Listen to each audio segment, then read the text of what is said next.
कहना बड़ा मुश्किल है कि कोरोना की लड़ाई कब तक चलेगी, क्योंकि 7,000 से ज्यादा केसेस हैं।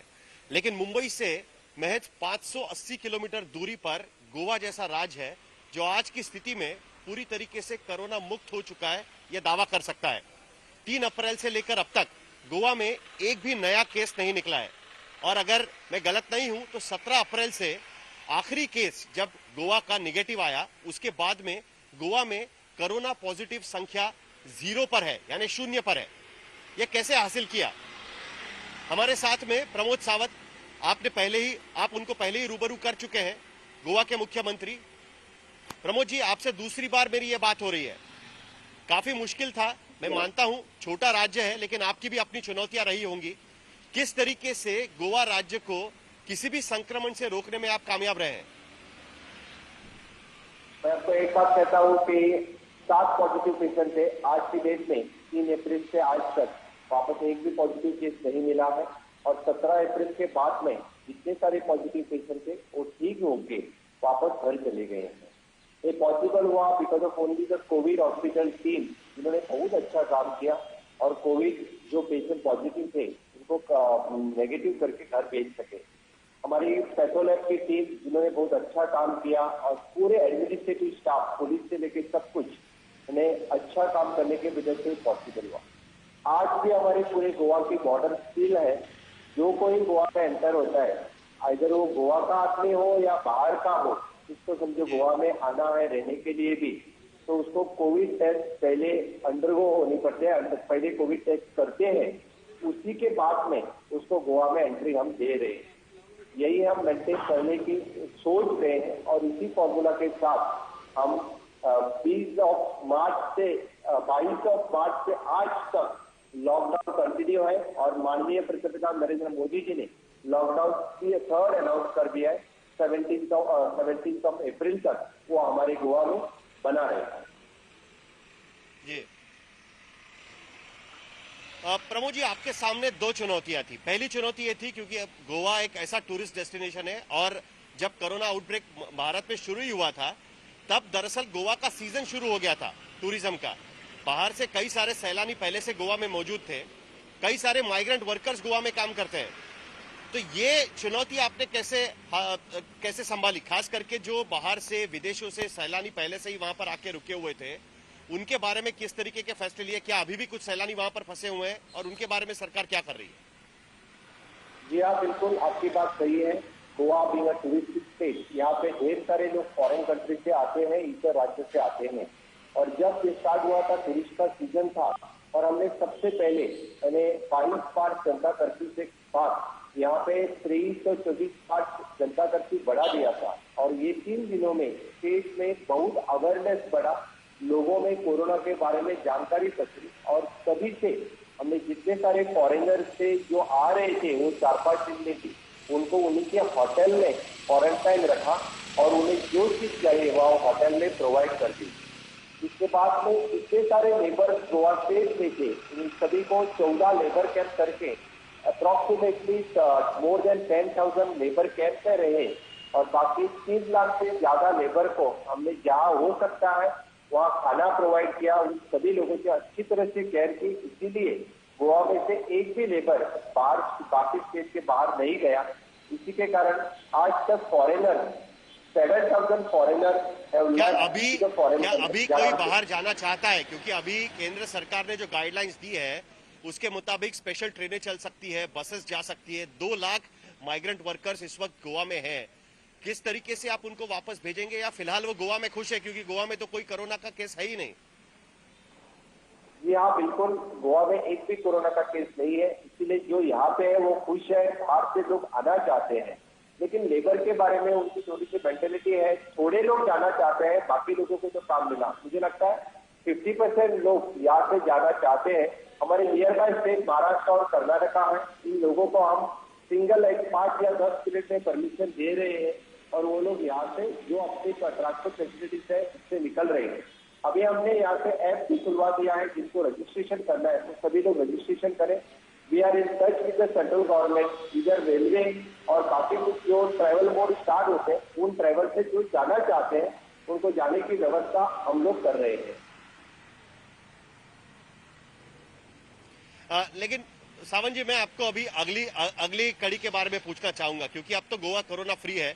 जाहिर सी बात है कि आप उसी तरीके से राज्य को रखना चाहेंगे, लेकिन चुनौती अब शुरू होती है यहां से, क्योंकि गोवा, जैसे मैंने शुरुआत में कहा कि गोवा का सीजन तभी शुरू हो रहा था जब भारत में कोरोना की एंट्री हो रही थी। फरवरी, मार्च, अप्रैल छुट्टियों के दिन होते हैं, मई महीना छुट्टी का दिन होता है, लोग भारी संख्या में गोवा में जमा होते हैं। और आज की तारीख में हम देख रहे हैं कि बीचेस पूरी तरीके से खाली पड़े हुए हैं। आपका स्टेट कोरोना फ्री है, लेकिन वहां पर टूरिज्म शुरू नहीं हो पा रहा है क्योंकि देश में लॉकडाउन चल रहा है। होटल्स, रेस्टोरेंट्स पूरी तरीके से खाली है। इसको रिवाइव कर आप किस तरीके से करेंगे? क्या पूरा नेशनल लॉकडाउन रुकने तक गोवा की स्थिति ऐसे ही बनी रहेगी, या कुछ और प्लान सरकार के पास है? आपने बिल्कुल सही कहा है कि गोवा ऑलवेज टूरिज्म पे डिपेंड रह चुका है। माइनिंग इंडस्ट्री, टूरिज्म इंडस्ट्री यहाँ से ज्यादा बहुत बड़ी इंडस्ट्री है, लेकिन अभी हम कोविड मुक्त तो हो चुके हैं, लेकिन हमारी साइड वाले जो दोनों स्टेट, महाराष्ट्र हो, कर्नाटक हो, केरल हो, यहाँ पे आज भी कोविड के केसेस बढ़ रहे हैं। इसलिए हम 17 तारीख तक जो लॉकडाउन बढ़ा दिया है, हम स्टेट में वही मेंटेन करने वाले हैं। 17 तारीख स्टेट में कोई, यानी बाय ट्रेन, बाय एयर या बाय रोड, पब्लिक ट्रांसपोर्ट से कोई यहाँ पे नहीं आ सकता है। हम टूरिस्ट के बारे में ऑलवेज अतिथि देवो भव के रूप से सभी को वेलकम करते हैं, लेकिन आज की प्रायोरिटी है कि कोविड कंट्रोल करें, गोवा के लोगों की चिंता करें, उन लोगों को कोविड से दूर रहने के लिए, कोविड से मुक्त रहने के लिए उन्हें सभी सुविधाएं उपलब्ध कर दें।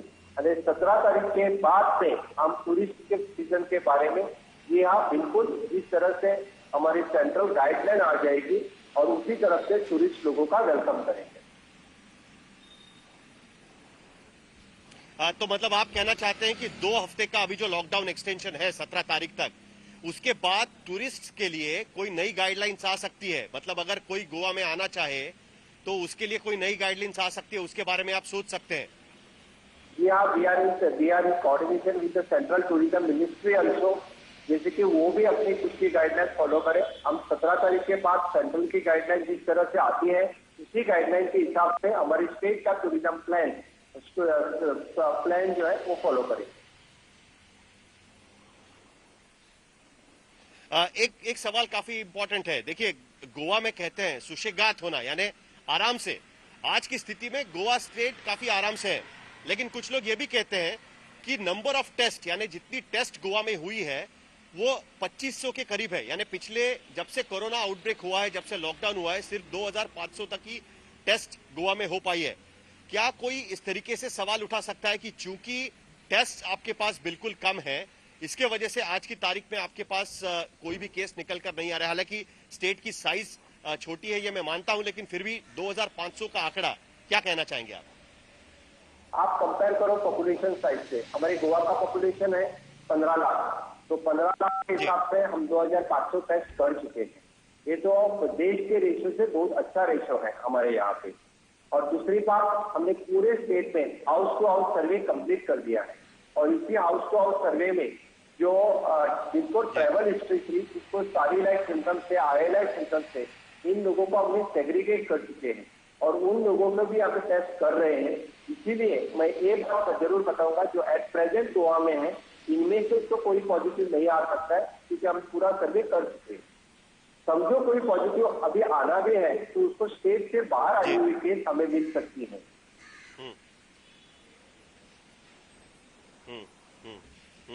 नहीं, तो आप जो छोटे स्टेट हैं या बाकी राज्य में जो छोटे छोटे इलाके हैं, आपके बगल वाले इलाके जैसे महाराष्ट्र या कर्नाटक के बगल वाले डिस्ट्रिक्ट्स हैं, उनके लिए आपके तरफ से क्या सजेशन रहेगा? क्योंकि वहां पर भी कुछ ज्यादा केसेस है नहीं।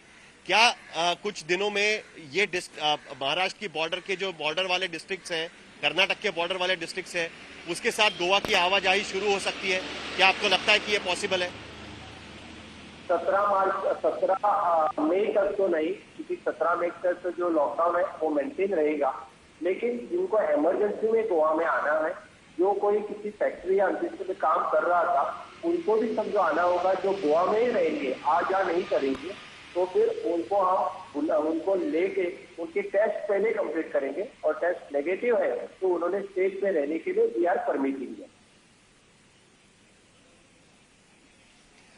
सावन जी, इकोनॉमी को लेकर क्या करेंगे? आपकी सारी प्रमुख इंडस्ट्री जो है, माइनिंग हो, टूरिज्म हो, फार्मास्यूटिकल्स अगर चल रही होगी, लेकिन बाकी जो दो प्रमुख इंडस्ट्रीज है वो फिलहाल बंद है। जिस तरीके से लोगों के लॉकडाउन में सबसे बड़ा सवाल यही उठता है कि लॉकडाउन के बाद क्या, लोगों की आज की दिक्कत यह है कि उनको खाने पीने के लिए तो सामान मिल रहा है, लेकिन रोजगार का क्या करेंगे? उसको लेकर अब सरकार आगे किस तरीके से कदम उठाने वाली है? हमने इकोनॉमिक रिवाइवल कमेटी एस्टैब्लिश कर दी है। इकोनॉमिकल रिवाइवल कमेटी का प्रिलिमिनरी रिपोर्ट हमारे पास आ गया है। इसी रिपोर्ट के हिसाब से हम काम कर रहे हैं। अभी जैसे कि pharma industry, Goa is the 4th state in the nation जो फार्मा इंडस्ट्री फार्मा सेक्टर में आगे है, और फर्स्ट लॉकडाउन फेज के भी 50% का फार्मा इंडस्ट्री में चल रहा था। आज की डेट पे 80% का फार्मा इंडस्ट्री में 80% मैन पावर के साथ चल रहा है। जो माइनिंग के बारे में स्टेट के पास इससे जो कुछ हो सकता था वो सब कुछ हमने किया है, और स्टेट का एक्सपोर्ट, माइनिंग एक्सपोर्ट अभी कुछ स्टार्ट हुआ है। हमने अभी सेंट्रल गवर्नमेंट को रिक्वेस्ट किया है, माननीय पंतप्रधान मोदी जी को, माननीय अमित शाह जी को, होम मिनिस्टर को हमने रिक्वेस्ट की है, माइंस मिनिस्टर को हमने रिक्वेस्ट किया है। किसी भी तरह से हो सकता है तो मैटर सुप्रीम कोर्ट में पेंडिंग है, लेकिन हो सकता है तो माइनिंग इंडस्ट्री भी स्टार्ट करे।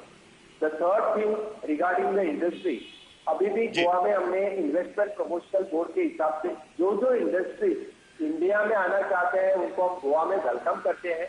हम सिंगल विंडो क्लियरेंस से उन्हें परमिशन देने के लिए तैयारी है। अभी एट प्रेजेंट ढेर सारे हमारे इंडस्ट्रियल डेवलपमेंट कॉर्पोरेशन के पास प्लॉट्स भी अवेलेबल है, और हम सिंगल विंडो क्लियरेंस से सभी के लिए परमिशन देने के लिए हमारा इन्वेस्टमेंट प्रमोशनल बोर्ड तैयार है। और कोरोना मुक्त होने से मुझे लगता है ढेर सारे इन्वेस्टमेंट को हम वेलकम कर रहे हैं। आखिर में सर, क्योंकि ये सवाल पूछना काफी जरूरी है, मुझे सोशल मीडिया पे कई लोग ये सवाल भेज रहे हैं, दो चीजें जानना चाह रहे हैं। क्या शराब की दुकानें खुल जाएगी गोवा में? ग्रीन जोन हो चुका है पूरी तरीके से। और बीचेस कब खुलेंगे? सब लोग वही समझना चाहते हैं कि बीचेस कब खुलेंगे, अभी भी बीचेस लॉकडाउन में है। मैं आपको एक बात बताता हूँ, पूरे बीचेस तो हमने लॉकडाउन नहीं किए हैं। ये लॉकडाउन की वजह से बीचेस पे कोई नहीं जा रहा है। एट प्रेजेंट जो गोवा में लोग रहते हैं वो ज्यादा करके बीचेस पे बहुत कम जाते हैं। यहाँ पे एक बार टूरिस्ट आना स्टार्ट हो गया तो बीचेस पे ढेर सारे लोग जाएंगे ही। और रही बात इस लीकर शॉप की, जो थर्ड लॉकडाउन में ग्रीन जोन में जो अलाउ किया है वो चीजें हम परमिट कर सकते हैं। बाकी चीज हम होम मिनिस्ट्री से, MHA से गाइडलाइन के हिसाब से आप परमिशन मांगेंगे गोवा स्टेट के लिए। समझो उन्होंने अलाउ कर दिया तो बिल्कुल हम गोवा स्टेट के इंटरेस्ट पे जो है और MHA से गाइडलाइन मांग के वो हम परमिट करेंगे। बहुत बहुत शुक्रिया सावन जी, हमसे बात करने के लिए। हम उम्मीद करते हैं कि गोवा का स्टेट इसी तरीके से ग्रीन जोन में बना रहे, और जो बीचेस आज की तारीख में खाली पड़े हुए हैं वो लबालब भर जाए लोगों से, क्योंकि तभी हम मान पाएंगे कि लॉकडाउन सचमुच में खत्म हो गया है और कोरोना की लड़ाई में भारत जीत चुका है। बहुत बहुत शुक्रिया हमसे बात करने के लिए।